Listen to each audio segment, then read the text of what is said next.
ఇప్పుడు ఆ ఉంగరాలు లేకపోవడం వల్ల నిశ్చితార్థం ఆగిపోయింది. మళ్ళీ వారం వరకు మంచి ముహూర్తం లేదట. ఇప్పుడేం చేద్దాం? వారం తర్వాతే నిశ్చితార్థం పెట్టుకోండి అమ్మా.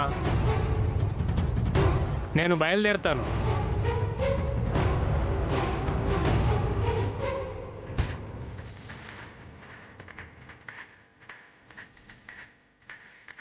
వారం రోజుల తర్వాత నిశ్చితార్థమట. లేరా అఖిల్?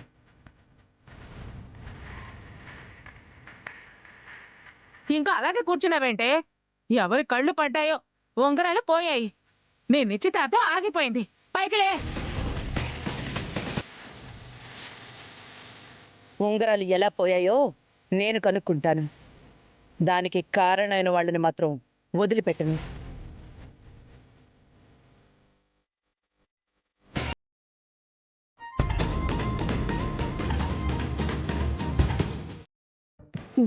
బంగారం లాంటి ఉంగరాలు ఏమైపోయాయో ఏంటో. బంగారం లాంటి ఉంగరాలేంటే? అవి బంగారం ఉంగరాలే. ఎక్కడ పెట్టి మర్చిపోయావే? సరిగా వెతుకు. వారం తర్వాత అయినా ఉపయోగపడతాయి కదా. సరే అత్త. వెతుకు.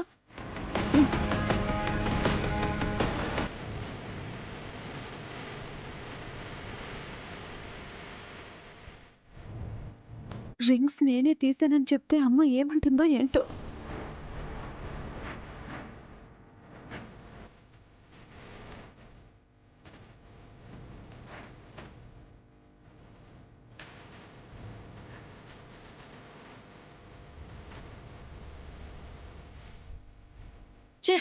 పాడుంగరాలు కరెక్ట్ గా ముహూర్తం సమయానికి కనిపించకుండా పోవాలా?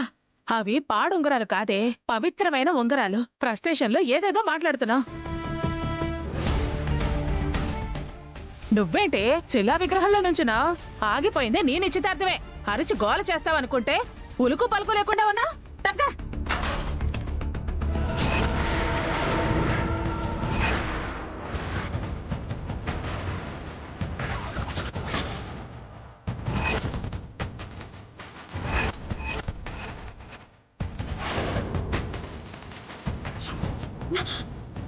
ఉంగరాలు నీ చేతిలో నుంచి కింద పడ్డాయంటే? అంటే వీటి నువ్వే దాచిపెట్టావా? ఉసి చెప్పవే, ఎందుకు దాచావు? అంటే అమ్మా అది నీకు మీ అమ్మ బుద్ధులే వచ్చాయా? సిగ్గు లేకుండా నీ నిశ్చితార్థం ఉంగరాలు దాచిపెట్టేస్తావా? నీ నిశ్చితార్థాన్ని నువ్వే ఆపుకుంటావా? నేనంటే ఏదో కక్కుర్తిపడి కొట్టేస్తాను. నువ్వెందుకు కొట్టేశావే? నాకేం కాకూడదనమ్మా. నేను సేఫ్గా ఉండాలని కొట్టేశాను. ఏం మాట్లాడుతున్నావే? ఈ వెధ ఉంగరాల వల్ల నీకేమవుతుంది? అవి వెధ ఉంగరాలు కాదే, నిశ్చితార్థం ఉంగరాలు. అసలు ఎందుకు కొట్టేశావు నువ్వు? అది నిశ్చితార్థం జరిగితే నాకు ప్రాణగండం ఉంటుందంట.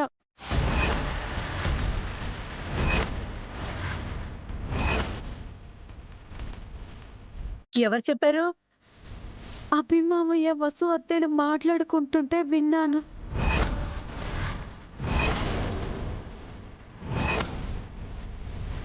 అఖిల్ మామయ్య జాతకంలో 3 అమ్మాయిలు ఉన్నారంట. 3 అమ్మాయితోనే అఖిల్ మామయ్య లైఫ్ సెటిల్ అవుతుందంట. అందుకే మొదటి అమ్మాయి హారిక డివోర్స్ తీసుకుందంట. నేను రెండో అమ్మాయిని కదా. మామయ్యతో నాకు నిశ్చితార్థం అయితే నాకేదో అవుతుందంట. ఆ తర్వాత నందినినే అఖిల్ మామయ్య పెళ్లి చేసుకుంటాడంట.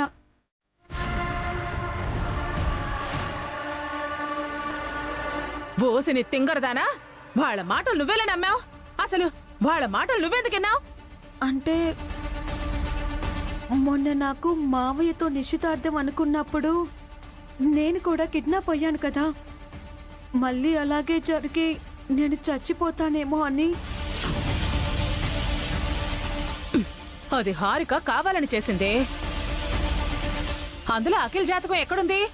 అయినా అఖిల్ జాతకం మీ అమ్మమ్మకి తెలీదా?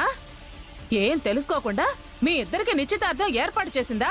నేనంటే పెద్దగా చదువుకోలేదు, నీకన్నీ తెలుసు కదే. అయినా అభి వసుల మాటలు ఎలా నమ్మేవే? అంటే మొన్న నాకు మామయ్యతో నిశ్చితార్థం అనుకున్నప్పుడు నేను కూడా కిడ్నాప్ అయ్యాను కదా. మళ్ళీ అలాగే జరిగి నేను చచ్చిపోతానేమో అని. అది హారిక కావాలని చేసిందే. అందులో అఖిల్ జాతకం ఎక్కడుంది? అయినా అఖిల్ జాతకం మీ అమ్మమ్మకి తెలీదా? ఏం తెలుసుకోకుండా మీ ఇద్దరికి నిశ్చితార్థం ఏర్పాటు చేసిందా? నేనంటే పెద్దగా చదువుకోలేదు, నీకన్నీ తెలుసు కదే. అయినా అభి వసుల మాటలు ఎలా నమ్మేవే? ఓసిని దుంపదగా, అప్పటికి నేను చెప్తూనే ఉన్నాను కదే, ఏదో ఒకటి చేసి వసు నిశ్చితార్థం ఆపుతుందని. నీతోనే ఆపేసింది. ఈ విషయం అమ్మమ్మకు తెలిస్తే ఇంకేమైనా ఉందా? నిన్ను చాచి కొడుతుంది. కష్టపడి నిశ్చితార్థం దాకా తీసుకొస్తే నీ చేతులారా పాడు చేసుకున్నావు కదే. సారీ అమ్మా, ఇది అభి మామయ్య వసు అత్తయ్యల ప్లాన్ అని నేను ఊహించలేకపోయాను. హ్మ్. నీకు వినపడేలా వాళ్ళు మాట్లాడుకుంటున్నప్పుడే అది వాళ్ళ ప్లాన్ అని నువ్వు గ్రహించుండాలి కదే. నీ నిశ్చితార్థం ఆపాలనే వాళ్ళు అలా చేశారు. ఈ విషయం ముందే నువ్వు నాతో చెప్పుండొచ్చు కదా. చెప్పాలని ట్రై చేశాను, కానీ నువ్వు చెప్పనివ్వలేదు. త్వరగా రెడీ అవ్వమని తొందర పెట్టావు. అబ్బా, సరిపోయింది. తల్లి కూతుళ్ళు దొందే తెప్పాసి మొహాలారా. ఇప్పుడేం చేద్దాం అత్త? చేయడానికి ఏముంది, వారం వరకు ఆగడమే. పోనీ ఈ విషయం అమ్మతో చెప్దామా? చెప్పు తీసుకుని కొడుతుంది. అబ్బో, సైలెంట్ గా ఉండండి. వారం అంటే ఎంతసేపు? ఇట్ట గడిచిపోతుంది కదా. ఈ వారంలో అత్తయ్య మామయ్యలు ఏదైనా ప్లాన్ చేస్తారేమో. ఖచ్చితంగా చేస్తారు. ఈసారైనా వాళ్ళ బుట్టలో పడకుండా ఉండు. ఈసారి వాళ్ళేం చేసినా నేను ఊరుకో. ఉమ్. వసు అభి అన్నయ్యల అంతు చూస్తాను.